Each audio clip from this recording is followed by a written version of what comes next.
Olá, tudo bem com você? E lá vamos nós para mais um Universiência, o primeiro programa brasileiro de TV aberta e internet, produzido por meio da colaboração entre as TVs e universidades públicas nordestinas. Uma oportunidade para a gente acompanhar a ciência produzida no Nordeste. Vamos ver quais as pesquisas vamos conhecer hoje? Na luta contra a Covid-19, cientistas da Universidade Estadual de Feira de Santana realizam pesquisa com os pacientes assintomáticos. Já na Universidade Federal do Recôncavo da Bahia, pesquisadores desenvolvem um aplicativo que orienta pacientes sobre os sintomas da Covid. E na Universidade Federal de Sergipe, está saindo um estudo sobre os mecanismos de defesa da mandioca.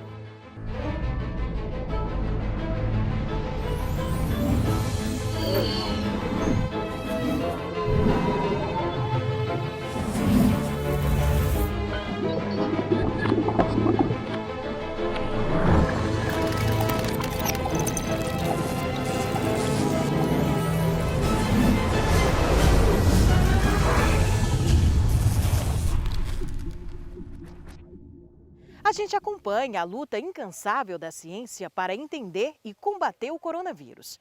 A exemplo de um trabalho desenvolvido na Universidade Estadual de Feira de Santana, na Bahia, em parceria com a Fiocruz e a Organização Mundial da Saúde.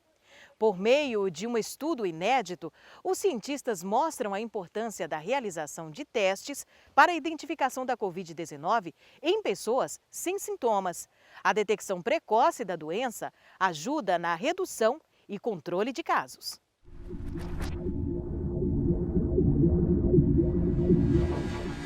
A necessidade de compreender as novas variantes do vírus e identificar pessoas assintomáticas motivaram os pesquisadores da Universidade Estadual de Feira de Santana e da Fiocruz a realizarem uma pesquisa inédita em Feira de Santana, segunda maior cidade do estado da Bahia. Já que Feira de Santana foi a primeira cidade na Bahia a detectar os primeiros casos de SARS-CoV-2, indivíduos com Covid, e devido ao aumento nos indivíduos sintomáticos, o aumento da frequência da variante, a variante Gama, que é a variante também conhecida anteriormente como P1, que foi primeiro caracterizada em Manaus. A primeira pesquisa no Brasil e no mundo que mostra qual a característica do vírus que circula nos indivíduos assintomáticos.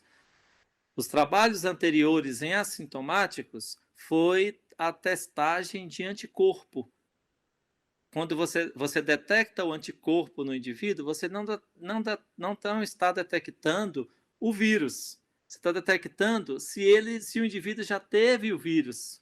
A pesquisa foi desenvolvida no período de 8 de abril a 18 de maio, aqui em Feira de Santana, e apresentada no último mês de junho, aqui na UFES. Os testes foram realizados em pessoas que não apresentavam nenhum sintoma da Covid e que circulavam em locais de grande movimentação no município. Como nós sabemos que a Covid cursa com indivíduos que podem estar infectados e não apresentar sintomas, nós resolvemos então fazer uma testagem em assintomáticos, já que isso não foi feito em larga escala no Brasil. Feira de Santana é um importante polo comercial, um entroncamento rodoviário, por aqui passam muitas pessoas, tem um comércio muito forte, e a gente observa que as medidas restritivas não estão sendo acompanhadas por grande parte da população, que está levando a vida normal como se não houvesse epidemia. No momento em que essa pessoa chegava, nós abordávamos se ela já tinha tido a doença, se tinha algum sintoma. Então, se não apresentou nenhum sintoma, entrava na pesquisa. Então, elas não tinham conhecimento de que estavam infectadas. Uma outra etapa da pesquisa, que é muito importante, que contamos com a equipe da Vigilância Epidemiológica do município de Feira de Santana, foi o monitoramento dos casos positivos, e o rastreamento dos contatos, que são as pessoas que convivem com esse caso, que eventualmente podem ter sido contaminados também. Então, ali nós fazíamos toda a orientação e o acompanhamento até desfechos. Ver se esse paciente evoluiu para cura, se ele precisa procurar alguma unidade hospitalar, se teve algum internamento. Então, essa foi uma etapa também muito importante né, para a pesquisa. Após esse monitoramento, né, nós estamos agora avaliando os dados desse monitoramento, verificando de fato quais foram as pessoas que permaneceram assintomáticos após a realização do teste e acompanhando os possíveis contatos que também deram positivos. Então, como a professora colocou, é importante a gente saber o percentual dessas pessoas que podem estar infectadas e não sabem que estão infectadas e que podem estar mantendo a transmissão da doença. Entre os resultados da coleta de 1.400 amostras, foram detectadas 154 pessoas infectadas pela Covid-19 e classificadas como assintomáticas. A coleta também constatou 122 genomas e uma variante predominante em 100% dos infectados, a P1 ou Gama, conhecida inicialmente como variante de Manaus, que tem como característica a transmissão em 1,7 a 2,4 vezes maior do que as outras linhagens do vírus. A gente não esperava encontrar entre 11, nós refizemos, porque quando vocês me entrevistaram antes, a gente estava com os resultados preliminares sem fazer uma análise mais afinada. Nós refazemos as análises e vimos que não é nem 11%, é 13%. E esperávamos muito menos da metade disso nos indivíduos sintomáticos, né? Então, isso nos preocupou e muito, porque a gente sabe que essa variante ela faz com que o indivíduo produza mais vírus. Se ele produz mais vírus e está nos indivíduos assintomáticos, a probabilidade desse vírus se espalhar muito mais e mais indivíduos se tornarem infectados, né, é muito grande se quem carrega o vírus, quem está carregando esse vírus, são os indivíduos assintomáticos também, além dos sintomáticos. O que se espera a partir desses resultados é que a prefeitura ela invista mais em testar com a PCR, né, com o teste da PCR, os indivíduos assintomáticos também, né, que não só a prefeitura de Feira de Santana, mas esse é um projeto que mostra para todo o Brasil, né, não só para o Brasil, mas para o mundo todo, que é importante testar os assintomáticos para dar mais suporte às medidas de prevenção da transmissão, que são a utilização de máscara eficiente e máscara que seja utilizada de maneira eficiente, não máscara utilizada abaixo do nariz, por exemplo, né? E os indivíduos usam a máscara, mas eles tocam na máscara. Depois que eles tocam na máscara, eles tocam em outras coisas, em outras pessoas. Tá? Então, e o distanciamento social, né? A Covid-19 ainda é um desafio para os nossos tempos. E graças aos esforços dos nossos cientistas, a gente está no caminho certo para entender como o vírus se comporta, o surgimento de novas vacinas e outros benefícios. E depois do intervalo, pesquisadores criam um aplicativo que orienta o paciente sobre ida ao hospital em caso de suspeita de Covid. A gente volta já já.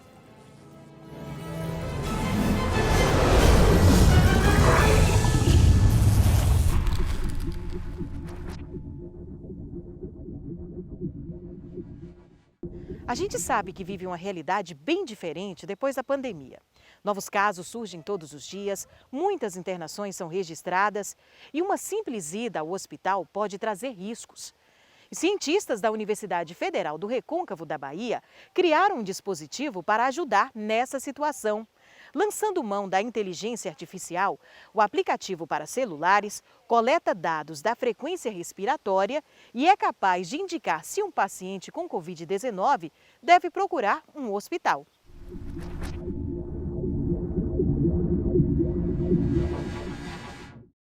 Com o aumento do número de internações e a espera para a abertura de leitos, uma simples ida ao hospital pode ser muito arriscada. Pensando nisso, o professor Igor Miranda coordenou um projeto que deu origem ao aplicativo contra a Covid. Esse projeto, o projeto contra a Covid, ele obviamente surgiu com a ideia de que a pandemia se agravaria. Então, quando a pandemia do coronavírus começou, a gente viu que teria aí uma necessidade de desenvolver tecnologias que pudessem ajudar no combate, né? O aplicativo é um dos resultados que esse projeto de pesquisa produziu. Eu fiz parte do grupo que trabalhou com processamento digital de sinais, e o objetivo desse grupo era conseguir extrair algumas informações de sinais captados pelo celular. Em um primeiro momento, a ideia era tentar extrair informações de um sinal de áudio, né? Tentar extrair informações da tosse dos usuários do aplicativo, mas acabamos partindo para uma análise do acelerômetro do celular, né? O usuário ele colocava o celular na barriga e, através do movimento que esse celular fazia na barriga do usuário, a gente tentava extrair informações com relação à respiração. Né? E esse é um parâmetro muito importante, inclusive, para definir internação, para definir intubação. A frequência respiratória é um parâmetro importante, então a gente desenvolveu um algoritmo que pode, a partir do celular, medir a frequência respiratória com confiabilidade. Tá? E isso foi testado com simuladores de pacientes, né? São bonecos que respiram como pacientes, e também com voluntários. Aí, na outra parte, a gente desenvolveu esse algoritmo de inteligência artificial usando dados públicos, né, do estado de Alagoas, Espírito Santo e Santa Catarina. Eram dados públicos que tinham informações dos pacientes que tiveram coronavírus, né, confirmados em laboratório, e os sintomas que eles tiveram. E aí, o desfecho, se eles ficaram em isolamento domiciliar, se eles foram internados ou foram intubados ou vieram a óbito. Né? Então, com base nesses dados, a gente desenvolveu um algoritmo que consegue predizer a necessidade de hospitalização com base só nos sintomas informados pelo paciente. Então, esses dois foram os resultados que a gente obteve. E aí, recentemente, a gente publicou um estudo em que esse estudo contém o que hoje é o aplicativo indica qual o risco de hospitalização que aquela pessoa está no momento, com base nos sintomas que ela está apresentando. Né? E esse acerto ele tem uma taxa de 82% de acerto. O aplicativo ele foi desenvolvido para Android, né? Pensando principalmente na questão do alcance, tentar alcançar ao máximo a população, e principalmente a população de baixa renda. A gente não teve condições de avançar em muitas direções que a gente poderia ter avançado. Né? O recurso ele é um fator limitante muito grande. Sem recurso não existe pesquisa, né? E a gente está vivendo um momento que a pesquisa brasileira sofreu um corte muito acentuado que inviabiliza a maioria das coisas. Então, às vezes o que parece simples precisa ter equipe para desenvolver, para implementar. Mesmo a gente não tendo tido um alcance da população satisfatório nos nossos parâmetros, o desenvolvimento da tecnologia em si já é um resultado importante, porque, primeiro, infelizmente, a gente tem que falar sobre isso, mas podem acontecer outras pandemias, né?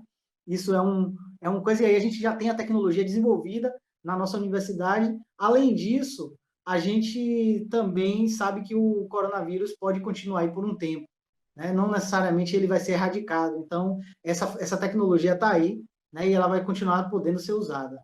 E o aplicativo contra a Covid está disponível para celulares com sistema Android. Agora, mudando de assunto, a gente vai falar sobre as defesas na natureza. No meio ambiente, os seres vivos desenvolvem maneiras de evitar ataques externos. E não apenas os animais. As plantas também possuem esses mecanismos de proteção. Há exemplos de espinhos, substâncias tóxicas e cheiros repelentes. Mas nem sempre essas resistências são facilmente identificadas. E analisando a raiz da mandioca, pesquisadores da Universidade Federal de Sergipe descobriram novas formas de defesa e explicam quais são elas para a gente.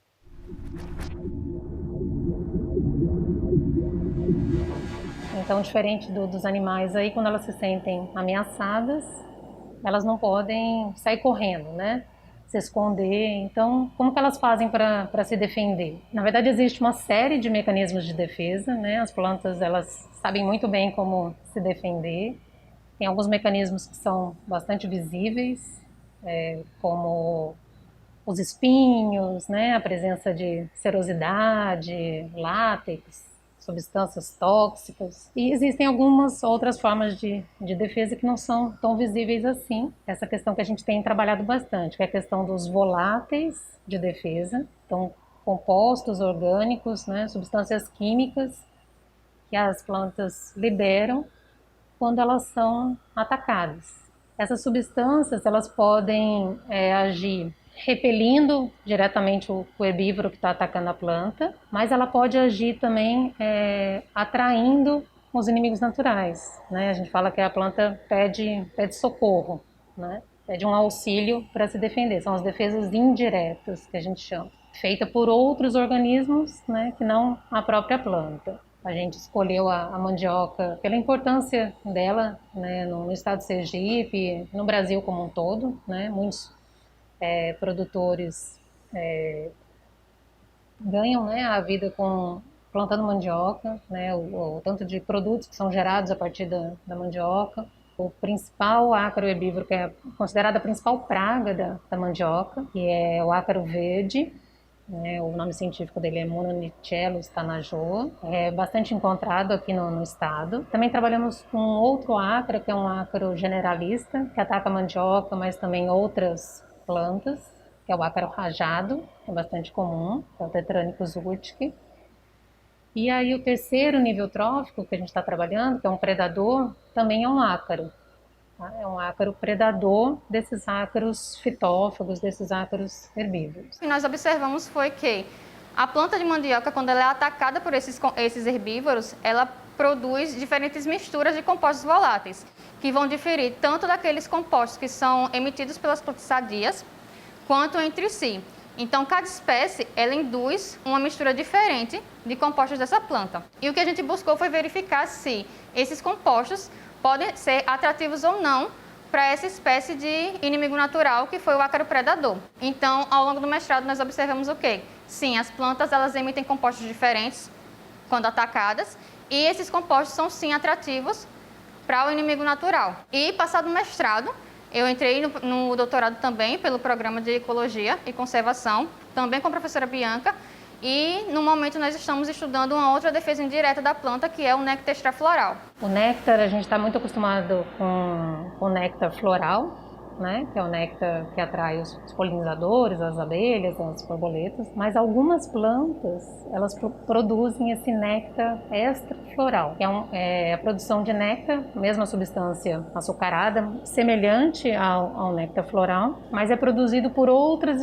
estruturas da planta. A aplicação desse conhecimento é bastante ampla, né?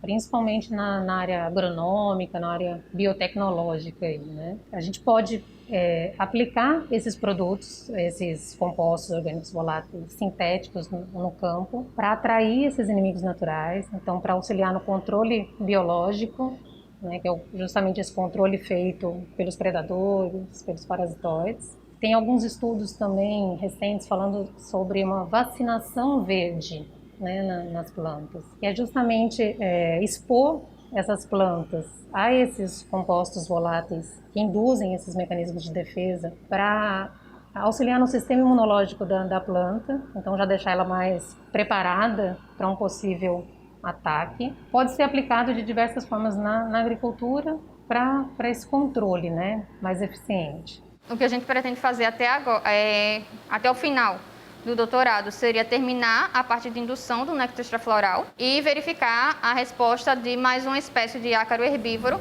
aos compostos induzidos. E depois do intervalo, a gente volta com uma pesquisa da Universidade Estadual de Alagoas que estuda as propriedades da própolis vermelha. Daqui a pouco.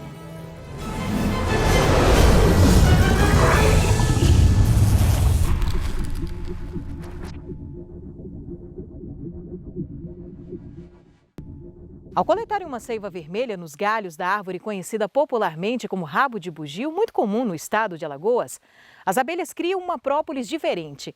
Uma parceria entre universidades públicas de Alagoas deu origem a um projeto interessante: estudar as funções dessa própolis vermelha.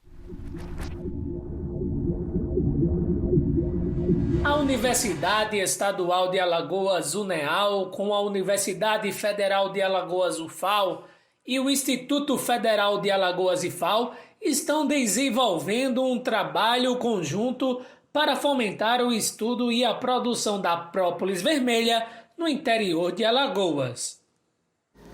Esse projeto faz parte do rol de pesquisas desenvolvidas pela Universidade Estadual de Alagoas, a UNEAL, em parceria com o Instituto Federal de Alagoas e a Universidade Federal de Alagoas. Esse projeto tem como objetivo estudar as funções da própolis vermelha, a função bactericida ou bacteriostática. Um dos objetivos desse projeto de pesquisa é avaliar a atividade antimicrobiana da própolis vermelha que é produzida aqui no estado de Alagoas. E para avaliar esses extratos, a gente tem a parceria da Universidade Federal e do Instituto Federal também, que compõem essa rede de pesquisa da própolis vermelha aqui no estado de Alagoas. Aqui estamos em Roteiro, uma pequena cidade de 7.000 habitantes. Bastante conhecida pela Praia do Gunga, a Grande Lagoa e as falésias. Mas há também uma outra riqueza natural pouco conhecida. Esta é a árvore rabo de bugio, um nome carinhoso dado à espécie da Albergia ecastophyllum, uma planta nativa dos manguezais e que produz a matéria-prima da própolis vermelha, um dos compostos mais cobiçados no mundo. Própolis vermelha é criada pelas abelhas. Após as mesmas coletarem uma seiva vermelha nos galhos da árvore rabo de bugio. Essa secreção resinosa da árvore é a resposta defensiva provocada pelas perfurações feitas por um inseto nativo no mangue, raramente visto. E nós temos uma demonstração onde nossas alunas estão realizando os procedimentos, para realizar a análise do perfil antimicrobiano dessas bactérias, A aluna de número 1, ela fez a retirada do material da bactéria, É um bacilo gram-negativo, uma Escherichia coli. E aí fez o repique em um tubo de ensaio estéreo e repassou para a aluna seguinte, que faz a dispersão dessa bactéria no meio de cultura H. Miller-Hinton, para que o mesmo seja aplicado e incubado em estufa por um período de 24 horas. Após 24 horas são analisados os halos de dispersão em meios de cultura. Como foi afirmado, professor Jonathan, esse projeto em parceria com o IFAO e com a Universidade Federal de Alagoas, nós já realizamos algumas análises e a gente vê que a nossa própolis vermelha, ela possui uma grande propriedade bactericida, contudo a própolis marrom, mais proveniente da zona da mata, ainda não tem estudos que tratem dessas propriedades. E é um dos objetivos do nosso trabalho, é realizar essas análises e ver sobre a possibilidade do perfil antibactericida ou antibacteriostático frente a esses extratos. Nós sabemos na literatura que já existem alguns estudos que afirmam a propriedade bactericida e bacteriostática da própolis vermelha proveniente do litoral de Alagoas. Contudo, foram utilizados apenas uma cepa. E o grande diferencial da nossa pesquisa é utilizar um painel antimicrobiano, utilizando bactérias gram-positivas e gram-negativas pré-determinadas e com perfil antimicrobiano pré-definido. E o Universiência de hoje fica por aqui. A gente volta na próxima semana com mais pesquisa científica para você. Até lá!